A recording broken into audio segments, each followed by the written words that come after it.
අයිබෝවන් ආදරණීය දුවේ පුතේ අපි අවසාන සතියේ සාකච්ඡා කළා සැලලියනි සංදේශය සම්බන්ධ පසුබිම් කාරණා ගණනාවක්. අද අපි වැඩසටහනින් බලාපොරොත්තු වෙනවා සැලලියනි සංදේශයේ කවි පෙළ පිළිබඳ සාකච්ඡා කරන්න. ඊට ප්‍රථමයෙන් අපි කැමති මේ කවි ගායනා කරන රස විඳින්නට ඔබට තියෙන අවස්ථාවක් සමීප කරන්න. ඒ අනුව ප්‍රථමයෙන් අපි සූදානම් වෙන්නේ සැලලියනි සංදේශයේ කවි ටික පොඩ්ඩක් රස විඳ සිටින්න. මේ සියලු කවි නෙමෙයි දුවේ පළමු කවි කීපය අපි රස විඳින්න බලාපොරොත්තු වෙනවා. ඒ අතරතුරේ ඔබට පසුබිමින් දිස්වේ විශේෂ රූප කීපයක්.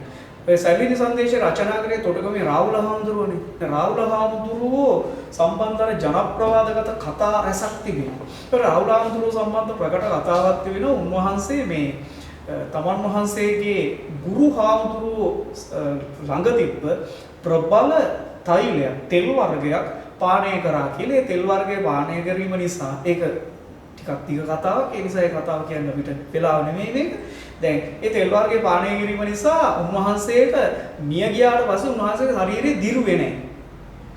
ඒ නිසා උන්වහන්සේගේ නියපොතු වැවුණා, කොණ්ඩේ වැවුණා, නොදිරා තිබෙනවා කියන. මේ පෘතුගීසීන් විසින් මේ ශරීරය රැගෙන ඔවුන්ගේ පූජකයෙක්ගේ කියලා සලකලා ඉන්දියාවට රැගෙන ගියා කියලා. ඉතින් අදටත් ඉන්දියාවේ ගෝ ප්‍රදේශයේ තිබෙන සිරුරක් තිබෙනවා. අවුරුදු 600කටත් වඩා පැරණි කියලා සලකන ඒ ශරීරය අපි සලකන්නේ සැලලියනි සංදේශය ලියපු රාහුල හාමුදුරුවන්ගේ කියලායි ලාංකිකයෝ විශ්වාස කරන්නේ. නමුත් පෘතුගීසීන් මේකට දීලා තියෙන්නේ කතෝලික පූජකවරයෙක්ගේ නමක්. ඒ රූප සටහන් කීපයක් ඔබට දකින්න ලැබෙනවා. ඒ රූපය රාහුල හාමුදුරුවන්ගේ කියලා විශ්වාස කරන ඉන්දියාවේ ගෝ ප්‍රදේශයේ තිබෙන රූපය. ඒකම සැලලියනි සංදේශයේ ඇතැම් කවිවල දැන් නිදසුනකට තුන්වන කවියේ මුහුදක් ගැන වර්ණනා කරනවා. මුහුදක ඊට පස්සේ වෙරළ ආසන්නයේ තිබෙන මුතුසක්පබුළු ආදී ඊට පස්සේ දෙවන කවියේ කතරගම දෙවියෝ ගැන කියවෙනවා. කතරගම දෙවියන්ගේ රූපයක් මේ විදිහේ රූප කීපයක් ඔබට බලන්න පුළුවන්. මේ කාරණා කීපය අපි ප්‍රථමයෙන් රස විඳලා ඊට පස්සේ පාඩමේ කවි එකින් එක අරගෙන ඒ කවි වලින් කියවෙන කාරණා පිළිබඳ අවධානය යොමු කරමු. Thank you.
හොඳයි.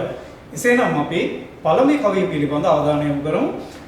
සැලලි හිමියට රාහුල හාමුදුරුවෝ ආරාධනා කරනවා පූජනීය වස්තුවක් නරඹලා ඊට පස්සේ මේ ගමන යන්න කියලා. ඒ තමයි බෞද්ධ අපි හැමෝගෙම ගෞරවාදරයට පාත්‍ර වෙච්ච ශ්‍රී පාදය. මේ ශ්‍රී පාදයට নমස්කාර කරලා ශ්‍රී පාදය තිබෙන දිශාව බලලා ගමන් පටන් ගන්න කියලා කියනවා. ඒ නිසා මේ සැලලිහිණියට දිගින් දිගටම ආරාධනා කරන ආකාරය අනුව පේන්නේ දුවේ පුතේ මිනිස්සෙකුට සලකන විදිහක් තමයි මේ දකින්න ලැබෙන්නේ.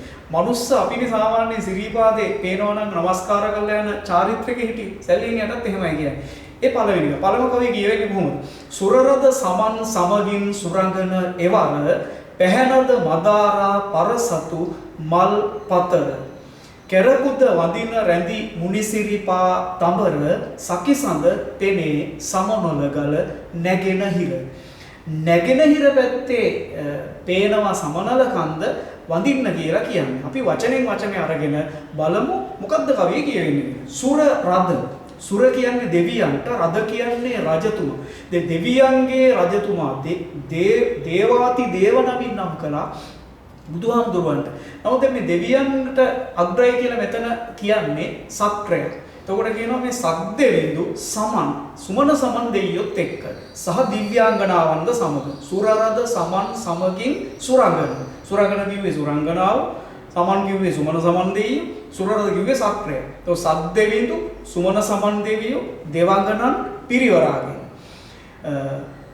දෙව්ලොව හැදෙන මල් දෙවර්ගයක් තියෙනවා මදාරා සහ පරසතු කියලා. ඔබ 10 ශ්‍රේණිය ඉගෙනගෙන ඇවිල්ලා තියෙනවා ගුත්තිලගාව. මතක් කරගන්න ගුත්තිලගාවේ පුන් මදාරා මල් දමින් මුදු දිගු සුනිල් වර ලස ගොතා කියලා කවියක් තිබ්බා. ඒ කිව්වේ මදාරා මල්. මදාරා මල් කියන්නේ දිව්‍ය ලෝකේ හැදෙන මල් වර්ගයක්. ඒ වගේම පරසතුත් දිව්‍ය ලෝකේ හැදෙන මල් වර්ගයක්. ඒ නිසා ඒ හින්දා ඔය කවියේ දෙවන පේළිය අපිට කියනවා පැහැනද. පැහැනද කියන වචනේ හැදෙන්නේ පැහැයෙන් ආර්ධ. පැහැයේ තද බවින් යුක්ත. ඊතා අලංකාර වර්ණයකින් යුක්ත පැහැනද. මදාරා සහ පරසතු කියන දේව මල් දෙවර්ගය. පිටුණු මදාරා සහ පරසතු මල් දෝතින් දරාගෙන. මේ දෝතින් දරාගත්තේ කවුද කියලා කිව්වා සුමන සමන් දෙයියෝ, සක්දෙවිඳු, දිව්‍යාංගනාව. ඒ අය දෝතින් දරාගත්ත මල් ටික අපි පන්සලට කියලා මල් පූජා කරන්න. කර පුද වඳින. ඔන්න මල් පූජා කරලා වඳින. රැඳි මුනිසිරිපා තඹර. බුදුහාමුදුරුවන්ගේ ශ්‍රී පාදේ නැමැති නෙළුම් මල රැඳිලා තියෙන තැන.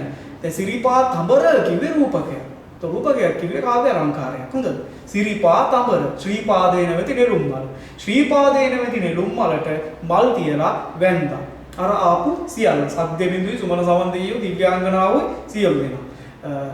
මේක අර සැලලිහිණියාගේ හිතේ සැලලිහිණියට පෙන්නනවා ඇහි ඔන්න ඔබ බලන්න ඔය පිරිසම උඩ දකින්න ලැබෙනවා කියන්නේ. අපේ හිතේ සංකල්ප රූපයක් මවන.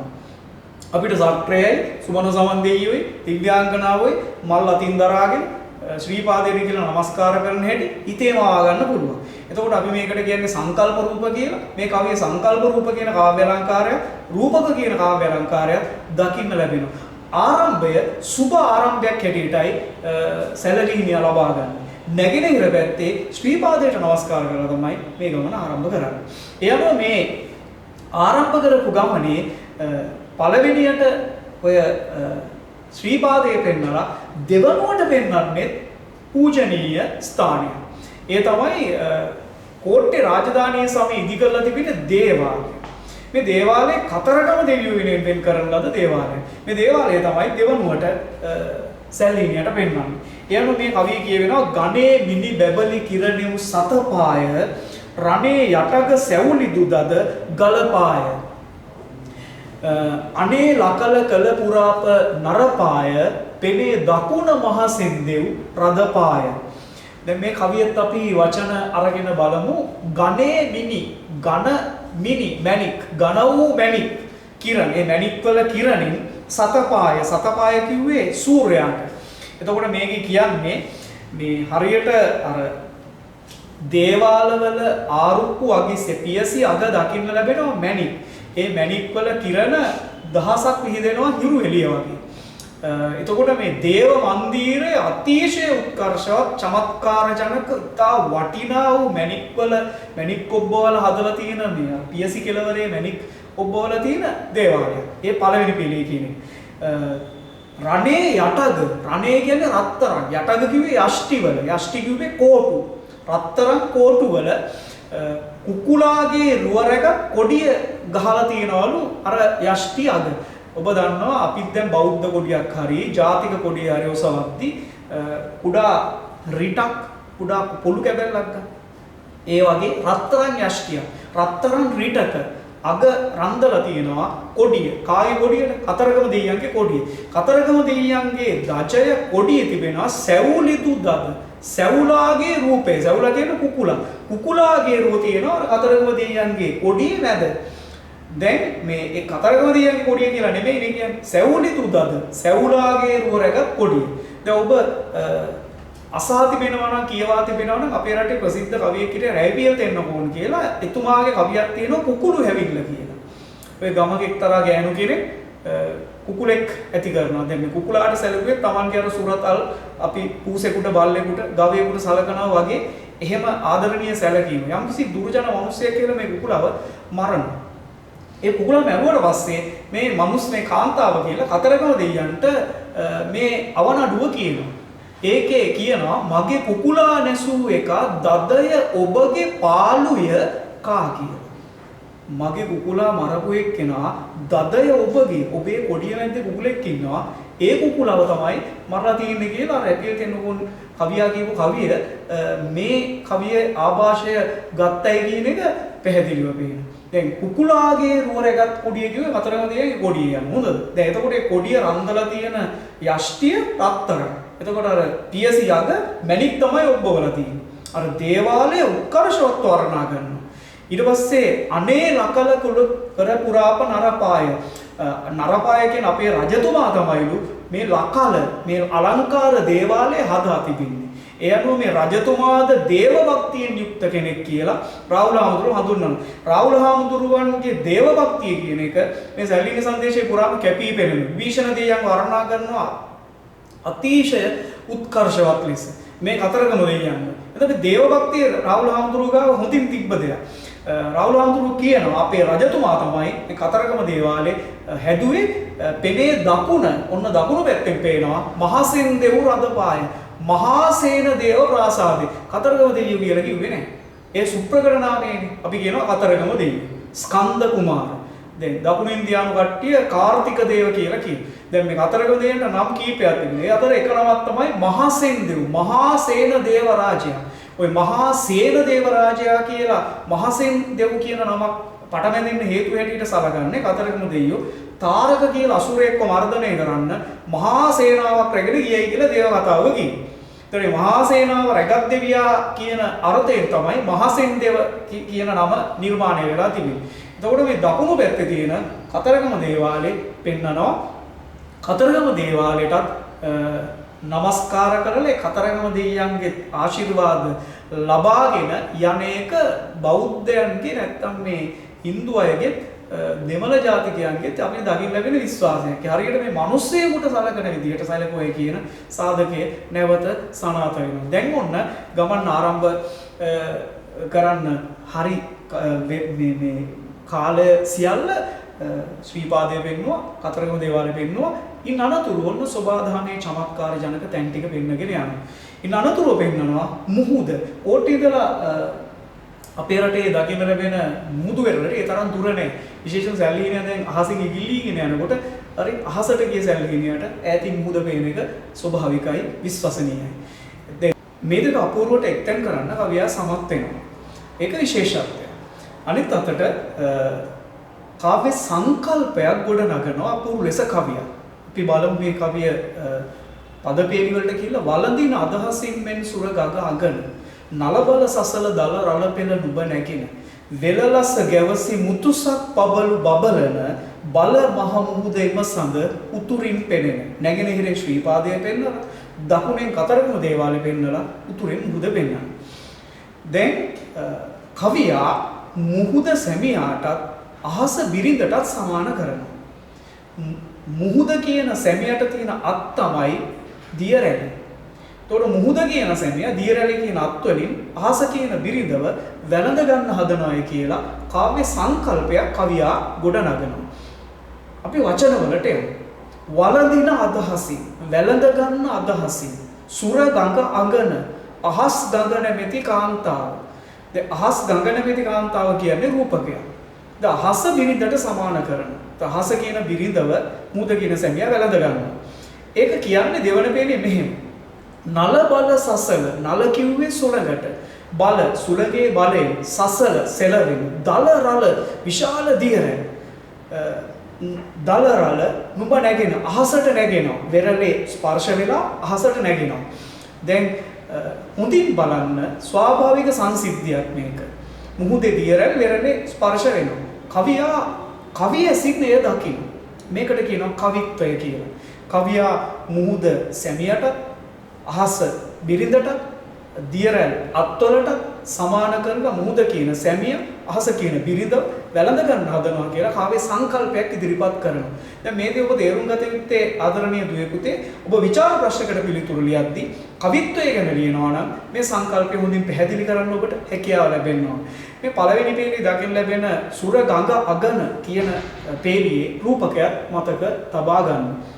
ඒත් එක්ක මේ දෙවන පේළියේ දකින්න ලැබෙන ශබ්ද අලංකාරය. මේ ශබ්ද අලංකාරය වෙන්නේ අනුප්‍රාසය. ලකාර අනුප්‍රාසයේ තියෙන විදිහ බලන්න. නල බල සසල දල රල පෙළ නුඹ නැගෙන. ලකාර අනුප්‍රාසය නල බල සසල දල රල කියන තැනත්, වෙලලස ගැවසි කියන තැනත්, බලමහ මුහුද කියන තැනත් දකින්න ලැබෙනවා. එතන ශබ්ද අලංකාරයක් මිශ්‍ර කරනවා කවියා හරි අපූර්ව ලෙස. දැන් මුහුදේ දීරල්ලෙක් ඇවිල්ලා සමහර ඉතා රමණීය වස්තුන් වෙරළේ තැනින් තැන දකින්න ලැබෙනවා. තුන්වන පේළිය මෙහෙම කියනවා. වෙල ලස ගැවසි මුතුසක් බබලු බබලන, වෙල ලස වෙරළ ආසන්නේ. ඒ කියන්නේ මුහුදු ඉවුරේ වෙරළේ දකින්න ලැබෙන මුතු හක් පබලු, මුතු අග්ගෙඩි සහ පබලු. ඒවා හරි රමණීයයි. ඒවා හරි දැකුම් කළු ලස්සනයි. මේ සියල්ල කියලා කියනවා ඔබ ඔබේ ඇස පිනවා ගන්න මේ රමණීය සිත්තම, මේ රමණීය චමත්කාරයෙන් පිරිච්ච මේ දර්ශනයේ මේ සෝභාධාමේ අපූර්වත්වය නරඹන්න කියලා. කවියා අපිව රැගෙන යනවා මේ අලංකාරයේ වෙත. කවියා අපිව අරන් යනවා මුහුදු වෙරළක තියෙන චමත්කාරය වෙත. ඒ නිසා මේ කවියේ විශේෂත්වයන් ගණනාවක් තිබෙනවා. සෝභාධාමේ චමත්කාරය ගැන විචාර ප්‍රශ්නයක් හෙව්වොත් එයට මේ කවිය නිදසුන. කවිත්වය ගැන හෙව්වොත් එයට මේ කවිය නිදසුන. අනුප්‍රාසය ගැන හෙව්වොත් එයට මේ කවිය නිදසුන. සංකල්ප රූප සඳහා නිදසුනක් වෙනවා. ඒ හින්දා කවියා තමගේ කවිත්වය මැඩවින් නිරූපණය කරපු විශිෂ්ට කවියක් ලෙස තුන්වන කවිය අගය කරන්න පුළුවන්. හොඳයි. හතරවෙනි කවිය. දැන් හතරවෙනි කවියේදී සැලලිහිණියාට පොඩි විරාමයක් දෙනවා කවියා විසින්. ඒකට හේතුව වෙන්නේ දුවේ පුතේ සැලලිහිණියාට බොහෝ දුර පියාඹන්න පුළුවන් පක්ෂියෙක් නෙමෙයි. කුඩා විවේක අවශ්‍යයි. ටිකක් දුර පියාඹලා කුඩා විවේකයක් ගන්න ඕන. මොකද සැලලිහිණියා එක දිගට ගොඩාක් දුර පියාඹන්න පුළුවන් කෙනෙක් නෙමෙයි. ඒ නිසා ඒ සැලලිහිණියාව තේරුම් අරගෙන තැනින් තැන විරාම දෙනවා කෙටි විරාමයන් ලෙස. හතරවෙනි කවියේ ඒ බඳු කවිය. අපිට කියනවා සන්නන් සිහින් ගෙදි සෙවණැනි වැලි තෙලෙන. තැන් තැන් වලම සැතපී සිව් මැලි බැවින. රන්වන් කරල්ගෙන එන ගිරවුන් අතින යන්මන් තොසින් මගතොරතුරු නියම දැන.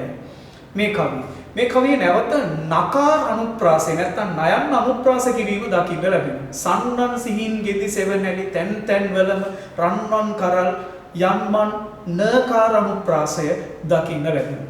හොඳයි අපි කවිය අර්ථයට යමු. සන් කියන්නේ ගැවසිලා තියෙනවා නයන්. නන් කියන්නේ නොයෙක් මොනවද ගැවසිලා තියෙන්නේ? සිහින් ගෙදි කියන්නේ හීන් කෙන්ද. සිහින් ගෙදි කිව්වේ හීන් කෙන්ද. හීන් කෙන්ද ගස්වල සෙවණින් යුක්ත සුන්දර වැලි තලාව. අපිට ඒක කවියා කියන්නේ සන්නන් සිහින් ගෙදි සෙවණැලි වැලි තෙලෙන.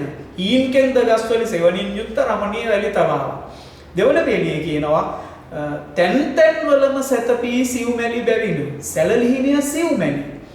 මේ සිව්මැලි සැලලිහිණියාට කියනවා ඔබ සිව්මැලි පක්ෂියෙක්. ඒ නිසා තැන් තැන් වල ස්ථානින් ස්ථානයට ගිහිල්ලා සැතපී පොඩි විවේකයක් පොඩ්ඩක් ගමන් විඩාව සංසිඳුවා ගැනීමක් සිදු කරන්න කියලා. ඊට පස්සේ විඩාව සංසිඳුවා ගත්තට පස්සේ සැලලිහිණියාට සතුටෙන් පියාඹන්න පුළුවන්. මොකද දැනිච්ච මහන්සිය විඩාව දැන් නිවිලා තියෙන්නේ. ඊට පස්සේ ගමන් ආරම්භ කරද්දී කියනවා දැන් ඔබ දන්නවා මිනිස්සු ගමන් කරද්දී ගමන් මාර්ගය දන්නේ නැත්නම් දන්න කියන කෙනෙක්ගෙන් අහනවානේ මේ මට අහවල් ස්ථානයට යන්න ඕන කොහොමද යන්නේ මොන පාරෙන්ද යන්නේ එතකොට එයා දන්න කෙනෙක් කියනවා මෙන්න මෙහෙම ගිහිල්ලා මෙතනින් හැරිලා ඔහොම යන්න කියලා දැන් සැලලීනියට කියනවා ඔබේ මිතුරේ ඔබ වගේම පක්ෂියෙක් ඔබට මුණ ගැසෙනවා එයා යාළුවෙක්නේ වාගේ එයාගෙන් අහගන්න ඉස්සරහට යන්නේ කොහොමද කියලා. බලන්න එක කියන හැටි. රන්වන් කරල්ගෙන එන ගිරව් නතින කවුද මිත්‍රයා? ගිරව්. ගිරව් නිකන් දෙන්නේ නැහැ. රන්වන් කරල්. රන්වන් කරල් කියන එක තේරුම් ගන්න. රන්වන් කරල් කිව්වේ පැහිච්ච වී කරලක්. පැහිච්ච වී කරලක් කොටින් දරාගත්ත ගිරවෙක් ඉස්සරහට එනවා පියාඹාගෙන අහසේ. ගිරවගෙන් දැනගන්නලු පාර. ගිරවගෙන් යවුවාම ගිරව කියලු යන පාර. යන්න මන් මාර්ගය තොසින් සතුටෙන් දැනගෙන මග තොරතුරු. ඒ කියන්නේ පාරේ තොරතුරු ටික ගිරවගෙන් හරියට දැනගෙන සතුටින් ඉදිරියට යන්න කියලා කවියා කියනවා. දැන් සැලහිණියට යෝජනා කරනවා. දැන් මේ කවිය ඇතුලේ තියෙන ව්‍යංගාර්ථයක් තිබෙනවා. මේ ව්‍යංගාර්ථය තමයි ඔබට තුන්වෙනි පේළිය හම්බ වෙනවා රන්වන් කරල්ගෙන එන ගිරව් නතින. ගිරව එන්නේ සැලලිහිණිය යන්න ඕනේ පැත්තේ ඉඳලා. එතකොට ගිරව එන්නේ සැලලිහිණිය යන්න ඕනේ පැත්තේ ඉඳලා නම් ගිරව එන්නේ නිකන් නෙවෙයි හොටෙන් පැහිච්ච වී කරල් අරගෙන. එතකොට මොකද්ද ව්‍යංගාර්ථය? ව්‍යංගාර්ථය තමයි ඔබට ඉදිරියේදී අස්වැද්දුණු කුඹුරු මුණ ගැසෙනවා කියලා කියන්නේ. පැහිච්ච වී සහිත කුඹුරු, අස්වැද්දුණු කුඹුරු. මොකද අස්වැද්දිච්ච කුඹුරක් තිබ්බේ නැත්තම් රන්වන් කරලක් ගිරවට හම්බ වෙන්නේ නැහැ. එහින්ද මේ රටේ සරුසාර බව ඉදිරියට මුණ ගැසෙනවා කියලා ව්‍යංගව කියනවා. අනිත් අතට මනුෂ්‍යත්වයට සම්බන්ධ ආරෝපණයක් කවියේ දකින්න ලැබෙනවා. අපි ගමනක් යනකොට යන විදිහට තමයි දන්නේ නැත්නම් කෙනෙක්ගෙන් අහගෙන යන විදිහට ඒ විදිහ ගමනක් තමයි මේ සැලලීනියව එක්කගෙන යන්නේ. හොඳ හීන්කෙන්ද ගස් ටික එහෙම පහු කරගෙන ඉස්සරහට යනකොට ඔන්න පස්වෙනි කවියේදී රාහුල හාමුදුරුවෝ සමකාලීන තොරතුරක් එකතු කරනවා කවියට. දැන් මේකට සම්බන්ධ මේ සමකාලීන තොරතුරු සත්‍යයක් මේක ඉතිහාසය සම්බන්ධ සාක්ෂියක් හැටියට පාවිච්චි කරනවා ඉතිහාසඥයා. දැන් සපුමල් කුමාරයා අයරි පරාක්‍රම බහු රජතුමාගේ සේනාධිනායකයා.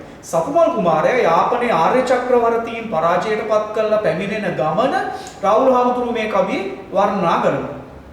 දැන් මේ කවියේ දුවේ පුතේ පුංචි දකින්න ලැබෙනවා පොඩි වෙනසක්. ඒක දැන් ඔබ හිතන්න පාඩමේ නම මොකද්ද? මග විසිතුරු. දැන් උපුටා ගන්න මාර්ග වර්ණනාවේ. මාර්ග වර්ණනාවක මොකක්ද වර්ණනා කරන්නේ? මාර්ගය. එතකොට දැන් මේ කවිය පොඩි පරිබාහිර ගතියක් දැනෙනවා නේද? දැන් මෙච්චරලා කියපු දේවල් මාර්ගයට අදාළයි. හොඳද? දැන් නැගෙනහිර පැත්තෙන් ශ්‍රී පාදයේ පේනවා. හරි. දකුණු පැත්තෙන් කතරගම දේවාලේ පේනවා. උතුරු පැත්තෙන් මුහුද පේනවා. ඊයින්කෙන්ද ගස්. දැන් ඔක්කොම මේ පාරේ හම්බ වෙන ඒවා, ඇහැට පේන ඒවා වටපිටාවේ සියල්ල හරි. ඉතින් මේ කවිය ගොඩනගන පොඩි උතීම බවක් තිබෙනවා. ඒකට හේතු හැටියට කියන රාහුල හාමුදුරුවෝ මේ කවි සැලලිහිණි සංදේශය ලියාගෙන යද්දී උන්වහන්සේට ආරංචියක් ලැබෙනවලු ඔන්න සප්පල් කුමාරයා යාපනයේ ආර්ය චක්‍රවර්තීන් සමග ගිය සටනින් ජයග්‍රහණය කරා කියලා. ඒක උන්වහන්සේ අර ජයග්‍රහණය සතුටුදායක ආරංචිය තමන්ගේ සංදේශයට එකතු කරන්න කල්පනා කරනවා. එහින්දා මේ විචාරකයෝ කියන සැලලිහිණි සංදේශය සම්බන්ධ මේ කවිය පස්සේ එකතු කළේ කියලා. දැන් මාර්ග වර්ණාවට අදාළ නැති හින්දා පස්සේ එකතු කරපු කවියක් සප්පල් කුමාරයාගේ ජයග්‍රහණය කියන්න ඕනේ හින්දා කොහෙන් හරි මාර්ග වර්ණාවට ඒක සංකල්පයක් ගොඩනගලා ගත්තා කියලා. හොඳයි අපි කවිය බලමු. කවිය කියනවා නිල තුරගුට නැගෙමින් පිණි දෙව් සිරින දුල කර සේසත් මිනි බරණ කිරණින බල පිරිසෙන් සහ යාපා පටුන්ගෙන බල සේනානායක සපු කුමරු වෙන මේ සපුමල් කුමාරයා යාපනයේ පරාජයටපත් කරලා ඒ කියන්නේ යාපනයේ ආර්ය චක්‍රවර්තී කියන දෙමළ පාලකයා පරාජයටපත් කරලා ජයග්‍රහණය කළ බැවින සටන තමයි මේ වර්ණනා කරන්නේ. නිල තුරගුට නිල කියන්නේ නිල් පාට, තුරංගා කියන්නේ අශ්වයා. නිල් පාට අශ්වය. දැන් නිල් පාට අශ්වය නෑ. දැන් සාහිත්‍යයේ නිල් පාට කියන්නේ කළු පාට අශ්වයෙක් කියන එක. දැන් ඔබ දන්නවනේ ඉන්දියානුවන් අතර තියෙන සූර්ය දේවතාවා විශ්වාස කිරීම. ඉන්දියාවේ හිරු උදේසා සූර්ය දෙවියන් වෙනුවෙන් ගොඩනගලා තියෙන දේවාලවල සූර්ය දෙවියා ඉන්නේ කළු පාට අශ්වයෙක් පිට එනක. ඒකෝද සප්මල් කුමාරයා වර්ණනා කරන්නේ රිලි දෙව් සිරින සූර්ය දේවතාවා වගේ. ඒකෝද සූර්ය දෙවියා සමාන කරද්දි ගන්නේ අර කළු පාට අශ්වයා. ඖචිත්‍ය කියන එක උචිත බව කියන එක කවියා දක්වලා තියෙන සැලකිල්ල කෙතරම්ද කියලායි මේ සාධක වලින් හෙළිවෙන්නේ. නිලතුරකට කළු පාට අශ්වයේ පිටේ නැගලා එනවා රිවි දෙව්සිරින සූර්ය දේවතාවා වගේ. හරි. ඒකට මේ සූර්ය දේවතාවා කියන වචනයයි භාවිත කරන්නේ. ප්‍රෞಢත්වය, අභිමානය, බල සම්පන්න බව, ශක්තිවන්ත බව මේ සාධක ටික ගැන කියන්නේ. දැන් සටනක් ජයග්‍රහණය කරපු සේනාධිනායකයා වීරයෙක්නේ. එතකොට එයාට අර කියන්නේ පෞරුෂය, අභිමානය, කීර්තිය කියන සාධක හොඳින් කියන එක හොඳින් ගැලපෙන කතාවක්. එහෙනම් පළවෙනි පේලියෙම ඒ අභිමානවත් බව සක්මල් කුමාරයාට ප්‍රදානය කරනවා ව්‍යංගව. දෙවෙනියට කියනවා දුලකරසේසත් මිනිබරණ කිරණින. අතීත sannivedana වලට මේ එළි වෙන්නේ. කටින් කියන්න බෑනේ ජයග්‍රහණය කළා කියලා. ඔබ ඉතිහාසය ඉගෙන ගන්න විදිහලා ඇති සමහර සටන් ජයග්‍රහණය කළා කියලා කොඩි ඔසවල තමයි කිව්වේ. දැන් මේ කියන්නේ ජයග්‍රහණය කරා කියලා සේසත අතින් උස්සගෙන ඒ සේසත බබළුවමින් එනවා. ඉදිරියේ ඉන්න කට්ටියට කියන්නේ සටන ජයග්‍රහණය කළා කියලා. සේසතේ බබලීමෙන් සංකේතවත් වෙන්නේ ඈතින් ඉන්න කට්ටිය පේනකොටම දන්නවා සටන ජයග්‍රහණය කරලා ඉන්නේ කියලා. සක්මල් කුමාරයා එන්නේ දුලකර සේසත් බබලවමින් සේසත. දුලකර සේසත් මිනි බරණ මණික් ආභරණ වලින් සුසැදි. ඒ කියන්නේ මිනි බරණ කිරණින කියන්නේ සක්මල් කුමාරයා සර්වාභරණේ විභූෂිත වෙන්නේ. අපි කියන්නේ අර අතීත රාජකුමාරයෙක් සූසට බරණේ විභූෂිත වෙනවා කියලා. ආන්නේ සියලු ආභරණ වලින් සැරසිලා ඉන්නේ. ඒ ආභරණ වල තියෙනවා මේ එක එක මේ ඔටුන්නේ සිට පැලඳගෙන ඉන්න සියලු ආභරණ වල මණික් කොබ්බවල. ඒ මණික් වල කාන්තිය ආලෝකයේ එළිය විහිදෙන ආකාරය කියනවා. නැවත සක්මල් කුමාරයාගේ පෞරුෂත්වයේ අභිමානය තමයි මේ ඔසවා තබන්නේ. ඒත් එක්කම ජයග්‍රහණයේ පණිවිඩය ව්‍යංගව sannivedanaya කරන හැටිත් අපූර්වට කියනවා. ඊට තුන්වෙනි පේළිය කියනවා මේ එක්කෙනාගේ නම හරියටම. මේ එන්නේ බල පිරිසෙන් බලය පිරිසේනාව. මේ සේනාව බලය පිරිබව අර්ථාන්විතයි. ඇයි මේ සේනාව එන්නේ ජයග්‍රහණය කරන්න. ඒ කියන්නේ මේ වචනේ අර්ථාන්විතයි. එහෙම නැත්නම් අපි කියනවා අන්වර්ථයි කියලා මේ කියනදී බලය පිරිච්ච සේනාවක් සහ යාපාපටුන්ගෙන මේ සේනාවත් එක්ක ගිහිල්ලා යාපන ප්‍රදේශය වෙත ගිහිල්ලා කරපු සටන ජයග්‍රහණය කරනවා. මේ මොකද්ද සටන? යාපනයේ ඒ කාලේ පාලනය කළ ආර්ය චක්‍රවර්ති කියලා පාලකයෙක්. ඔය ආර්ය චක්‍රවර්ති කියන පාලකයා සමග සටනකට තමයි ආයුධ පරාක්‍රම බහු රජතුමා සක්මල් කුමාරයා ප්‍රමුඛ සේනාවක් යැව්වේ. ඒ සටන ජයග්‍රහණය කළා. ඒ සටනින් අනතුරුව තමයි 1415 ලංකාව එක්සේසත් කරන්නේ හයවැනි පරාක්‍රම බහු රජතුමා. මේ ලංකාව එක්සේසත් කිරීමේ සටන. එතකොට ඔය කියන්නේ ඔය බල පිරිසෙන් සහ යාපාපටුන් ජයග්‍රහණය කළා. බලන්න මේ සපුමල් කුමාරයා එන ආකාරයක සපු මල් කියන වචනේ භාවිතා නොකරාට කවියා කියන්නේ සපු කුමරු වෙන බල සේනානායක සපු කුමරු වෙන බලන්න සේනාවට අධිපති සේනාධිනායකයා වෙච්ච සපුමල් කුමාරයන ආකාරය නරඹන්න. දැන් ඔබ මේ කවිය තේරුම් ගන්න ඕන සමකාලීන තොරතුරු ගැන විචාර ප්‍රශ්නයක් ඇහුවොත් එහෙම ඒ සමකාලීන තොරතුරු වලට කදිමම උදාහරණය වෙන්නේ මෙන්න මේ කවිය. මොකද ආර්ය චක්‍රවර්ති පිළිබඳ තියෙන මේ සටනේ කතාව සමකාලීන තොරතුරක්. ඒ පස්වෙනි කවියෙන් අනතුරුව කවියා හයවෙනි කවියේදී අපිව රැගෙන යන්නේ වැලි තලාවකට. හරි පුංචි රමණීය ස්ථානයක් මේක ඇත්තට බලමු කවිය කියනවා. අග පිපිමල් මලිගියලිය කැලේයා වග බැඳගෙන රජ හසකුල් වෙලේයා ළඟ තුරුමල් ගිලිහුණු රොණවුලේයා මග බැස යව පළහෙළ වැලි තෙලේයා ලලංකාර තැන පුංචි වනපෙතා. ඒකේ පෙන්නනවා අග පිපිමල් අගිස්සේ පිපිලා තියෙනවා මලිගියලිය වැල් ඉද්ද කියලා ඔකට අග කියන්නේ. ඒ කියන්නේ ඉද්ද ගස් ඉද්ද නෙමෙයි ගස් වල හැදෙනව නෙමෙයි වැල් වල හැදෙන ඉද්ද. එතකොට ඒවට කියන්නේ මලිගියලිය. ඒ ඉද්ද වැල් වල අගිස්සේ ඉද්ද මල් පිපිලා. ඒක පෙන්නනවා ඉස්සල. ඉද්ද වැල් වලින් ගැවසිච්ච ලස්සන පඳුරු කීපයක්. එතකොට ඒක අර යන සැලලිහිණිය අකුල සතුටක් ඇති කරන කියවන අපි තුල චමත්කාරයක් අවදි කරනවා. දෙවෙනි පේළිය වල අදිම සංකල්ප රූපය වග බැඳගෙන රංචු වශයෙන් වග කියන්නේ රංචු පිටින් රජ හසකුල් රාජ හංසය විලේය විල් වලට බැහැලා. මේ තාම රමණීය සත්වයක්නේ හංසය කියන්නේ. හංසය රංචුවක් පිටින් ඒ සුදු හංස පේළිය හංසය රංචුවක්ම විලකට බහිනවා. එතකොට ගොඩනගන්නේ අර චමත්කාරයෙන් අනුන සංකල්ප රූපයක්. දැන් ඉද්ද වැල් ඉද්ද පිපිලා තියෙනවා ගොමු පිටින් පැත්තට. අනිත් පැත්තෙන් හංසය බහිනවා රංචු පිටින් විල් වලට. ඊට පස්සේ ඒ විතරක් නෙමෙයි ළඟ තුරුමල් ගිලිහුණු රොණ උලේය. ඔබ දැකලා තියෙන සෝබාදාමේ රමණීය රමණීය තැන් කියන සමහර සිත්තම් වල චිත්‍රවල දකින්න ලැබෙනවා මේ දර්ශනේ. මොකක්ද? ගස් තිබෙනවා, මල් පිපෙන. ඒ ගස් යට රේණු වැටිලා තියෙනවා වටේ. හරි ලස්සනයි. ඒතකොට ළඟ කියන්නේ ගහ ළඟ, තුරු ගහට කියන්නේ තුරු කියලා. රොණවුල් ඒ කියන්නේ මල් රේණු ඒවා බිමට වැටිලා.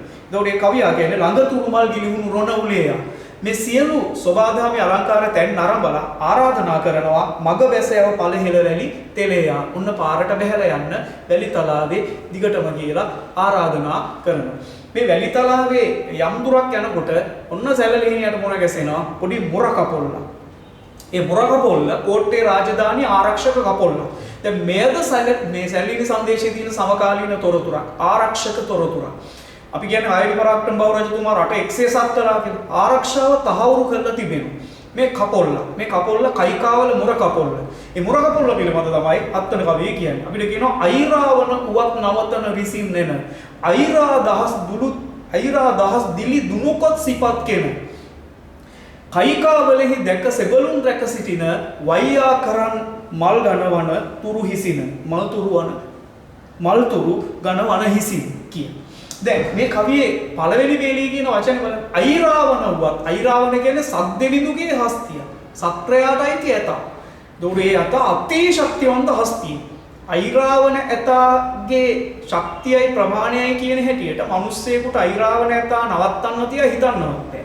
හැබැයි මේ මුර කපොල්ලේ ඉන්න සෙබළු කොච්චර නිර්භීත දක්ෂ රණකාමීන්ද කියනවා නම් අයිරාවන මෙතනට ආවත් මේ සෙබළු ගිහිල්ලා අයිරාවනව නවත්තනවා. අයිරාවන වුවත් නවතන රිසින්නේ. අයිරාවනාවත් නවත්තන. අපි කියන අයිරාවනුවත් නවත්තන රිසින් කැමැත්තෙන් ඉස්සරහට එනවා. කියන අයිරාවනාවම බය වෙලා පැනලා දුවන්නේ නැහැ. සාමාන්‍ය මනුස්ස සේබළු. දැන් මේ සේබළු එහෙම නෙමෙයි. අයිරාවනාවත් බය නැතුව ඉස්සරහට යනවා. නිර්භීතත්වය කියන්නේ මේ සේබළු. දෙවන වේලියේ කියනවා අයිරා දහස් දිලි දුනුකොත් සිපත් කෙන. දහස් ගණන් දිදුලන බබලන ඒ කියන්නේ අලුත් නැවුම් ආයුධ මොනවද? දිලි දුනු දුන්නවල් කොත් කුන්තායුධ සිපත් අසිපත් දුන්නවල් කුන්තායුධ අසිපත් තාම තියුණු නවීන මේ අලුත් ආයුධ ඒව අතදරාගෙන ඉන්නවා දහස් ගණන් සෙබළු. අපිට කියන තුන්වෙනි පේළියේ තන කයිකාවලෙහි දැක සෙබළුන් රැක සිටින මේ කයිකාවල මුර කපොල්ල. මේ මුර කපොල්ලෙන් බේරිලා ඇරෙන්න ඕට්ටෙට එන්න බෑ. ඕට්ටෙට ඇතුල් වෙන ඕනෑම කෙනෙක් පරීක්ෂාවට ලක් වෙනවා කයිකාවල මුර කපොල්ලේ. අයිරාවලාවත් ඒගොල්ලන් නවත්තන විදිහට කවියා කිව්වේ. දැන් කියන කයිකාවල මොර කපොල්ල මේක සෙබළුන් ඉන්නවා දහස් ගාණක්. එයාලා නිර්භීත සෙබළු. ඊට පස්සේ කියනවා වයියා කරන් කිව්වේ ගමන් කරන්න. හරි මල් පිපිච්ච ගස් සහිත මේ වනගත වෙච්ච ප්‍රදේශයක තමයි මොර කපොල්ල පිහිටලා තියෙන්නේ. මේ මොර කපොල්ල පසු කරගෙන ගමන් කරන්න කියලා ආරාධනා කරනවා සැලලිහිණියාට කවියා. ඒ හින්දා මේ වනතුරු අපි මේ කරපු කවි කීපේදී මේ මාර්ග වර්ණාවේ හම්බෙන සුවිශේෂ තැන් ටික තමයි කවියා අපි වෙත කියාගෙන ආවේ. විශේෂයෙන් 5 වෙනි සහ 7 වෙනි කවි වල අවසාන කවි දෙකේදී දකින්න ලැබෙන්නේ අර සමකාලීන සමාජ ආර්ථික දේශපාලන ආරක්ෂක තොරතුරු. පළවෙනි කවියේ දකින්න ලැබුණේ ශ්‍රීපාදයට නමස්කාර කිරීම. ඊට පස්සේ කතරගම දේවාලය. ඔන්න තුන්වෙනි කවියේ සෝබාදහමේ ලස්සන තැනකට අපි අරන් ගියා. හතරවෙනි කවියේත් එබඳු තැනකට අරන් ගියා. ඊන් කෙන්ද ගස්වල සෙවණ කියන තැන. පස්වෙනි කවියේ සමාජ ආර්ථික තොරතුරක්. හයවෙනි කවියේ ආය සෝබාදහමේ චමත්කාරය. හත්වෙනි කවියේ නැවත සමකාලීන ආරක්ෂක දේශපාලන තොරතුරක් කවියා සමීප කරා. දැන් අපි මෙතනින් නිබ්බිතිව තියෙන කවි කීපය නැවත සාකච්ඡා කරන්න බලාපොරොත්තු වෙනවා. ආදරණීය ද්වේපුතේ ඔබ මේ කවි කටපාඩම් කළ යුතු බවත් මේ අර්ථ සහ මේ විග්‍රහයන් මතක තබා ගත යුතු බවත් සිහිය තබා ගන්න. ආයුබෝවන්.